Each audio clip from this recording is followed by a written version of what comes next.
I'm exhausted and I'm not even a teacher anymore, y'all. This new bill in Arkansas, the LEARNS Act, this is what it's done to salary schedules across the state. You can take a look. Oh, it all looks like something similar there. Now, people who were making over $50,000 a year will get a $2,000 raise above that as required by law. But the problem is that it's not taking into account what happens after that. What happens to the people after that who got that initial $2,000 raise? What happens if you start at year one making $50,000? Are you stuck at that for the rest of your time being a teacher? Why in the world would anyone want to enter a profession where you're not going to make a raise for the rest of your career? And why would you want to go in and get a master's degree if you're going to make that? Or a master's plus 30, education specialist, a PhD. Why would you want to get any of that if you're not going to make more than what someone entering the profession is going to make? And this has been the problem with it all along. It was rushed through without much thought given to how it's going to provide for Arkansas in the long run, other than strip away money from public education and make no one want to go into the field. Do better, Sarah Huckabee Sanders, but I know you're not going to. What's going on, Mud Truckers? Welcome to Mud Trucker News. Email us at mudtruckernews@gmail.com. This one right here I know is going to get on a lot of people's nerves, and that's fine. That usually means the truth is about to ruin some guy's favorite talking point. Too many people hear a strong bill title and stop thinking, like the name alone proves it's smart policy. That's how bad laws slide through, not because they're brilliant, but because most folks never check what the thing actually does. Best habit you can build: ignore the sales pitch, read who gains power, who loses options, and who gets stuck paying later. If you only judge policy by how tough it sounds, you're basically letting marketing run your life. I waited for a little bit just to see what people were kind of thinking about this, and I want to dive into this and do it in a way where I'm just sharing the information and not being biased. But definitely comment down below if you feel a type of way, because other truck drivers, definitely want to hear how you feel about this. And so what Arkansas is trying to do now is they have House Bill 1569. It's called Secure Roads and Safe Trucking Act of 2025. So this is targeting non-U.S. citizens that have a commercial driver's license and all of the drivers that have B1 and B2 visas. Okay, let me get into this right here, right? And give you some of this and then dissect this as we're doing this, right? So it says here, this bill known as Secure Roads and Safe Trucking Act of 2025 introduces several new regulations for commercial motor vehicles, CMV operators in Arkansas. The legislation primarily targets Hey, I'm Allison. I'm a social worker in Arkansas, and today our governor just filed a 141-page bill at 4:55 p.m. that will be heard in committee, in the Senate Education Committee, at 9 a.m. on Wednesday, which is the day after tomorrow. That's 141 pages to restructure our entire education system, and the public can arrive for comment in 40 hours.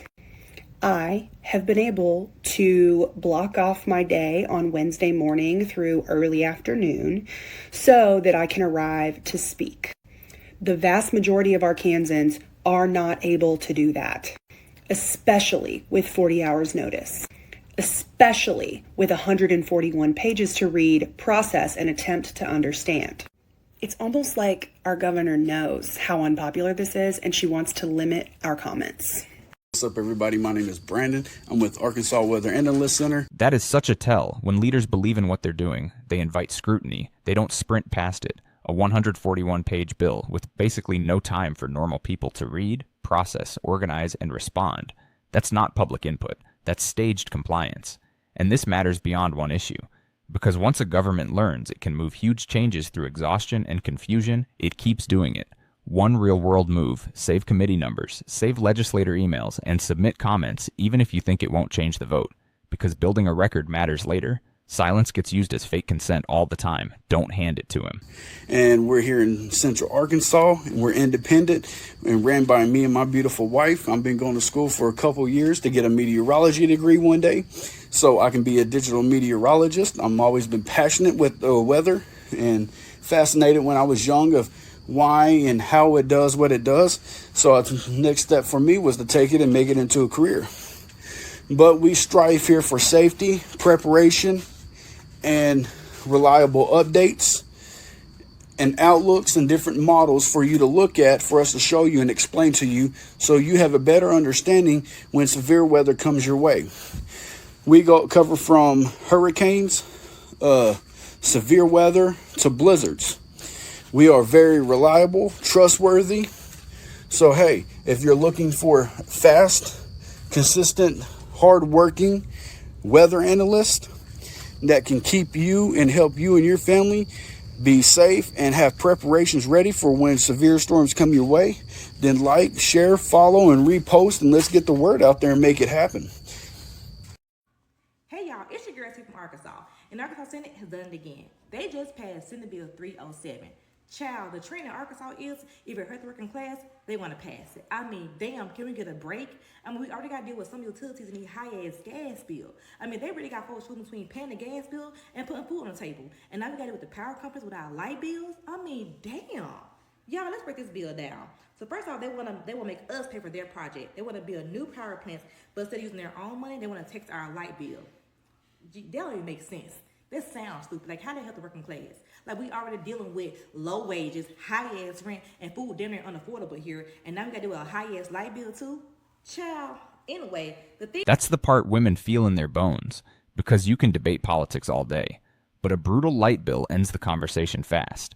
And what makes it worse is the pile-on effect. Low wages, high rent, expensive food. Then utilities come in with another uppercut. When households start drowning, every extra charge stops being a number and turns into stress, sleep loss, fights at home, skipped meals, all of it.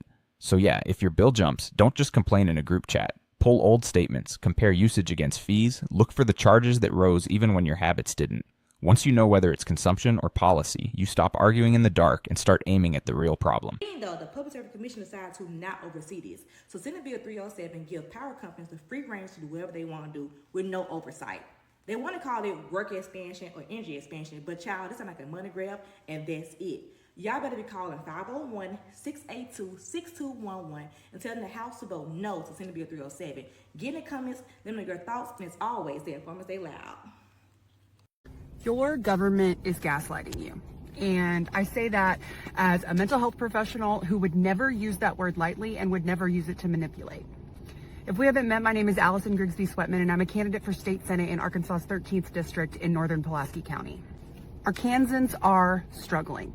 And I say that as someone who is also a working Arkansan who is feeling the strain of this economy in a way that I haven't in almost a decade. When my husband and I were missionaries and we came home for our daughter's healthcare needs and we did not have jobs, we did not have anywhere to live, we felt like we were starting from scratch in life.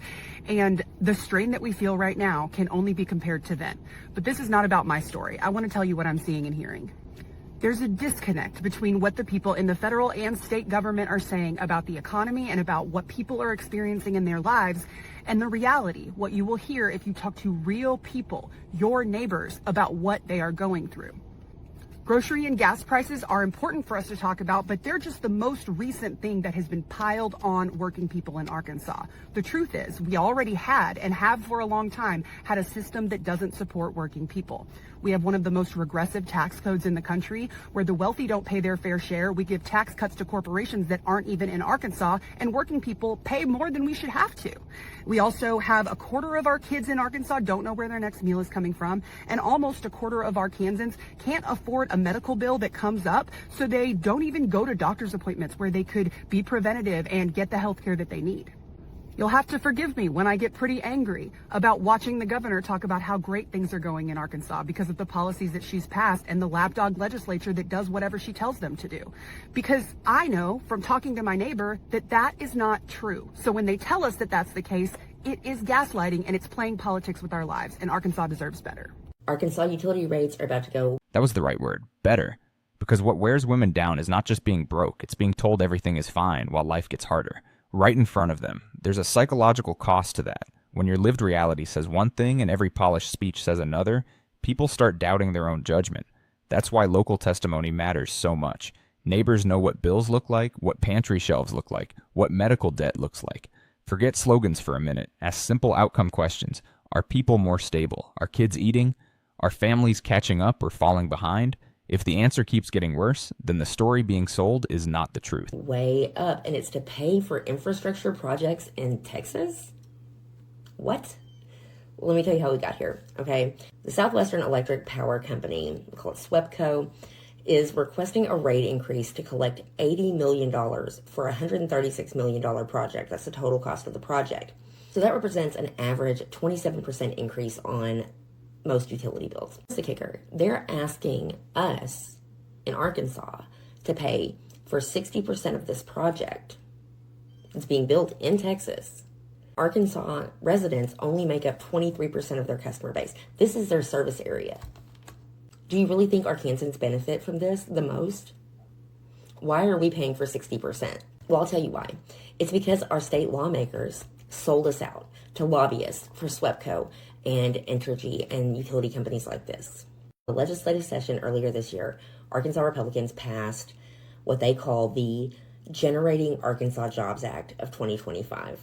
It's a very cute title that has very little to do with actually bringing jobs to Arkansas. And the reason they're asking us to pay all this is because, unlike most states, Arkansas lets them get the money on the front end before they start construction. That was all part of this new bill, right? Well, in Texas and Louisiana, they can't increase their rates until that power plant becomes operational. That's how it used to be here in Arkansas, but not anymore. Now, even if they do this whole project and we pay in the $80 million, even if it never goes online, never produces anything, we're still on the hook for the money because we already paid it out and there ain't no getting it back. And that's not just conjecture. That's written into the law. And look, make no mistake, rate increases like this are not limited to Northwest Arkansas. Energy's doing the exact same thing. They're asking for a rate increase to build a new natural gas power plant in Jefferson County near Pine Bluff. At least that one is being built in Arkansas, so the generating jobs piece might actually happen a little bit. There will be jobs related to infrastructure that come up with building a plant like that.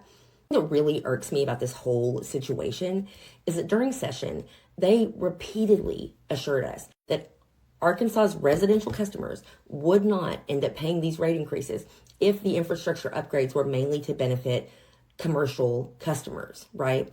Residential customers were supposed to be safe from that. And that's not what's happening here. But the reality is that these infrastructure upgrades are needed because there are so many data centers coming into Arkansas. And these data centers end up hiring very few people, and they take a massive toll on the local energy infrastructure, especially the water and electric utilities. And we'll be paying for it. This is in public comment period. It won't be decided till November. I would definitely recommend you call your state lawmaker and let them know what you think, because they do have some influence here. Now, I'm not saying it's going to change anything. I'll be real with you. These lobbyists for these utility companies are way too powerful and have way too much influence on these lawmakers. So I can't promise you that this is going to make them do anything, but they should have to face you. They should have to answer for it. Hey guys, Shelly Tucker with South Central Electric Co-op in Arkansas. And it's looking like we're going to have some more really cold days coming up. So I know there's been a lot of discussion about bills and usage and all of that stuff lately. So I wanted to jump on here and talk to y'all about your bill and help explain some of those charges you might be seeing on your bill. So first of all, this is what an example bill looks like. And we are loading this onto our website as well. And it will give you an explanation of what everything is and what it means. First charge you're going to see on your electric bill is your energy charge. This is the actual amount of electricity that you use measured in kilowatt hours multiplied by whatever the current rate is. The current rate is approved by the Arkansas PSC, Public Service Commission. They approved our rate, okay? We had a slight rate adjustment last year. That was the first one we had in 12 years. This total rate does not include interest or fuel costs or all of those charges, okay? The next thing you're going to see on your electric bill is your service availability charge. This is a fixed rate to have service at your house. It includes your meter and the infrastructure. Think of it as like your Netflix subscription. If you don't watch the movies, you still have to pay it. The next charge is your debt adjustment charge. This charge changes quarterly, so it will only change like 4 times a year. This fee helps the co-op pay off money that we borrowed to build infrastructure like power plants, transmission lines, improvements to the grid, and this charge can also be reflected as a charge or a credit depending on the market. The next thing you're going to see on your electric bill is your energy adjustment rate.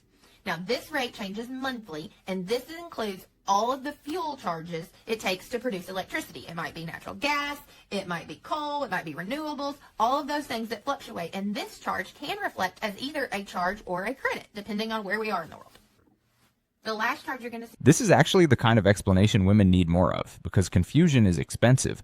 Most folks just see one big total and panic. But the smartest move is breaking the bill into parts and asking which charges you can control and which ones are being imposed on you.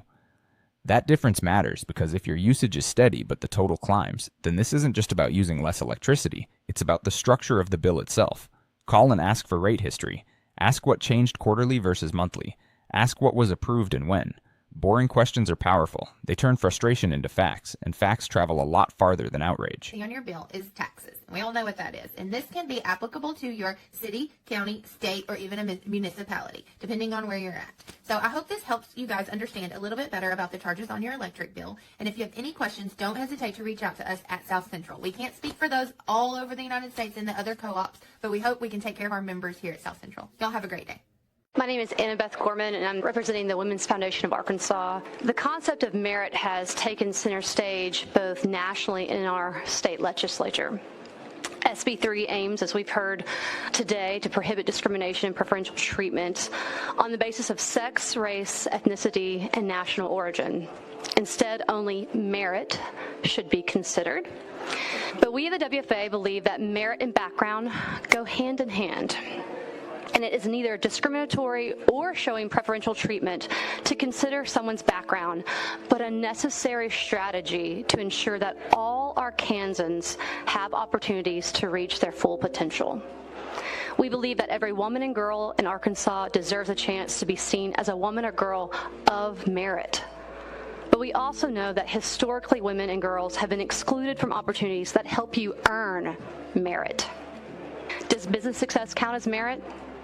Arkansas ranks 48th in deals and capital for women entrepreneurs and 39th in women entrepreneurial success overall.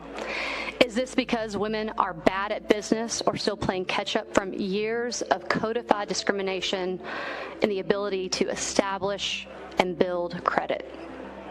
Does a high-paying job at a competitive field count as merit? If only 15% of engineering degrees, 28% of computer science degrees, 20% of construction degrees, and 29% of agricultural degrees are held by women in Arkansas, is this because women lack the skills to succeed in these fields? Or because there continues to be barriers to entry, making women feel unwelcome and that they don't belong? Does years of experience in the workforce count as merit? Most Arkansas moms are working moms, many of whom cite balancing workforce participation and motherhood as one of their greatest challenges. Should women have to choose between working and being a parent? Despite these challenges and barriers, Arkansas women and girls can succeed when given access and opportunity. Through Code Club or Girls in STEM program in middle school can inspire and empower girls to pursue those high-paying, meaningful jobs like engineering and computer science that they haven't been introduced to before. And let's not kid here, those are state resources encouraging participation. This gets deeper than one program or one bill. A state either invests in widening opportunity, or it slowly trains whole groups of women to expect less from their own future. And once that happens, you don't just lose fairness, you lose talent, confidence, innovation, businesses, all the things people claim they want more of. A mentorship program, a coding club, a targeted business support pipeline, those aren't handouts to weak girls. They're tools that help ability actually show up in the real world. Potential means nothing if access is blocked. That's the part a lot of policymakers still act like they don't understand. Talent is everywhere. Opportunity is not. In those clubs. A formal designation of a woman-owned business can open doors for a new entrepreneur or a farmer who lacks the capital and connections to get off the ground. A woman's mentorship program in a school district or a city government can motivate and encourage working women who are struggling to balance it all. And all of these would be considered preferential treatment by Senate Bill 3 and therefore outlawed. Our work is centered around expanding opportunity, not limiting it. Not only is Senate Bill 3 bad for individual opportunity, it's bad for our state's economic opportunity. SB 3 as written could eliminate programs that are critical to preparing women and girls for the high-demand jobs that Arkansas needs to fill. This would handicap our state's ability to meet the needs of its workforce now and in the future.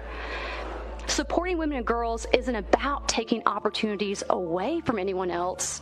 It's about ensuring that Arkansas has the strongest workforce possible to meet the needs of a changing economy. Workforce development and fueling our small business economy is one of the most pressing economic challenges Arkansas faces. Now is the time to double down on investments in our people, not dismantling programs that help them and our state grow. Respectfully, I'm asking the committee to vote no on Senate Bill 3. Happy Monday, Arkansas. It's your Morning Minute time. We've got quite a bit of news for you guys, locally focused. So let's go ahead and get into our first news story, which involves a special legislative session here in Arkansas. State lawmakers will be back at the Capitol today for a special session focused on cutting Arkansas's income tax. Arkansas Governor Sarah Huckabee Sanders has asked lawmakers to cut the individual income tax rate from 3.9% to 3.7%. She also wants the corporate tax cut rate from 4.3% to 4.1%.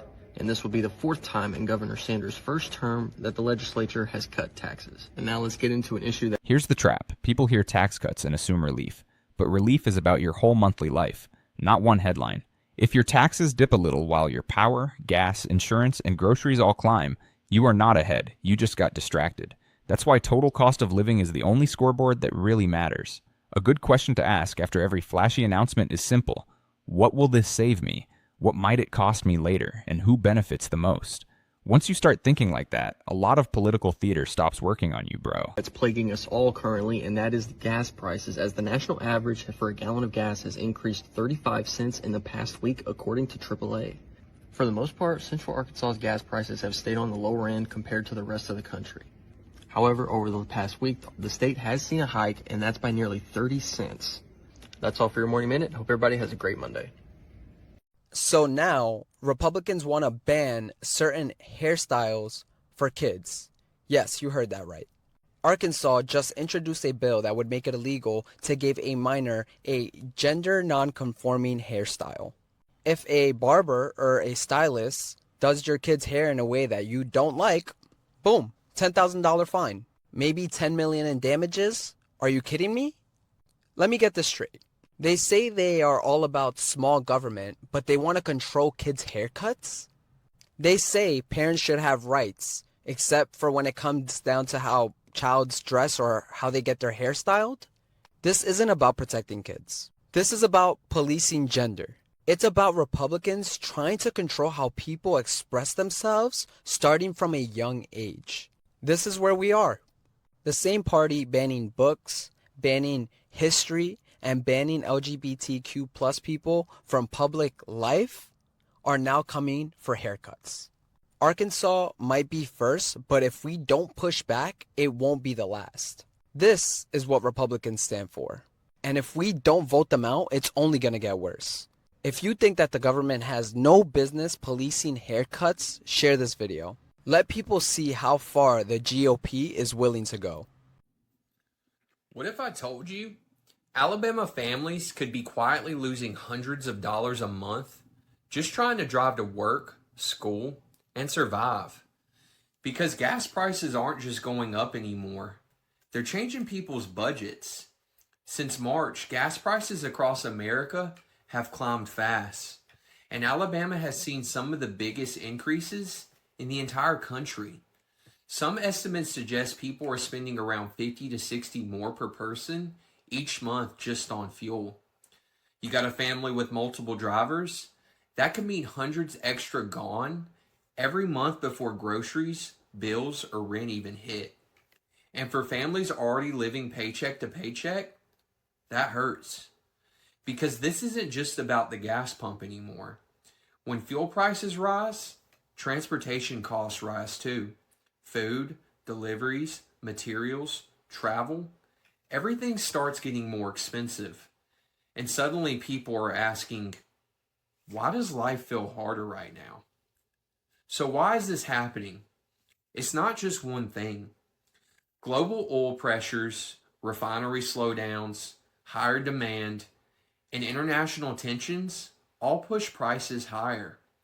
In places like Alabama, where people drive farther and rely more on their vehicles, it feels harder. Now here's the real question. Is this temporary? Or should Americans get used to paying more? That question carries weight, because a temporary hit is one thing. A new normal is something else entirely. When fuel costs stay high, it doesn't just hurt at the pump. It creeps into groceries, school runs, deliveries, repairs. Every ordinary routine gets a little heavier. That's how families end up feeling broke even when a man hasn't made some huge mistake. The system just keeps adding friction to basic survival. What helps right now is a full budget audit, not vibes. Write down every recurring expense, every driving pattern, every convenience fee, every leak. Most guys can't control global energy markets, but they can get brutally honest about where money is bleeding. And once you do that, you can tell the difference between a household problem and a policy problem. Or just to survive. Some analysts warn higher energy costs could stick around for years. So tell me, how much more are you spending on fuel right now? And as always, this is Cozy Unfiltered, where you think for yourself. Today is Thursday, February 6th, and apparently it was Bring Your Bias to Work Day at the Arkansas State Legislature with SB 3, the anti-affirmative action bill headed up by Dan Sullivan, sailing through the House and now headed to Governor Sarah Huckabee Sanders' desk to be signed into law and go into effect later this year. Before that happened, Senator Kim Hammer rolled in filing 6 anti-direct democracy bills intended to make the ballot initiative process more difficult, less accessible, much more complicated, and to really make it scary for people to sign a petition or to be a canvasser or to sponsor a ballot initiative.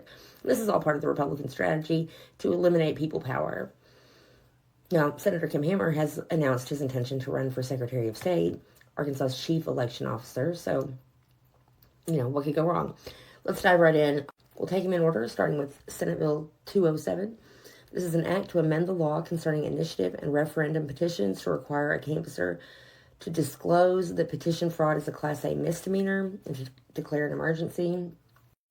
Basically, to intimidate voters from signing petitions, any canvasser would have to disclose that petition fraud is a Class A misdemeanor. Sign at risk. Senate Bill 208 is an act to amend the law concerning initiative and referendum petitions to require a canvasser to view photo identification before obtaining a signature. So now you have to show ID before you can sign as well. Next up is Senate Bill 209, an act to amend the law concerning initiative petitions and referendum petitions to disqualify signatures obtained by a canvasser under certain circumstances. Basically, looks like this is codifying some procedures around disqualifying signatures if they think that the canvasser may have obtained them incorrectly. Next up is Senate Bill 210, an act to create the Require Examining of Authoritative Documents Act to amend the law concerning initiative and referendum petitions to require the signer to read the ballot title of the petition in the presence of a canvasser. So again, another requirement put on someone who's signing a petition to make sure that they read the ballot title, and it adds a criminal offense of a canvasser accepting a signature when the person signing has not read the ballot title. That's how power protects itself, not always with one giant move, but with layer after layer of friction. More forms, more rules, more penalties, more ways to make regular women nervous about participating at all. And the damage is bigger than any one petition, because once people feel like civic action is risky, confusing, or not worth it, they pull back. That's when the field belongs almost entirely to insiders, lobbyists, and people with time and money to navigate the maze. So the practical takeaway is learn the process before you need it, know the deadlines, know the offices, know the language.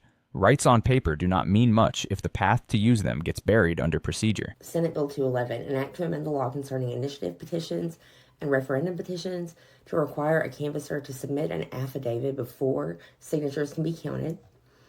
This requires an additional affidavit filed with the Secretary of State certifying that the canvasser has complied with all these different new requirements. And the last one today that I saw was Senate Bill 212, an act to create the Document Validity Division. Now, this one is really the scary one. It's basically creating like a investigative body or like a, like an election police force sort of thing to investigate petitions and signatures. They just really don't want people to have power here, and literally our state motto is the people rule. Make it make sense.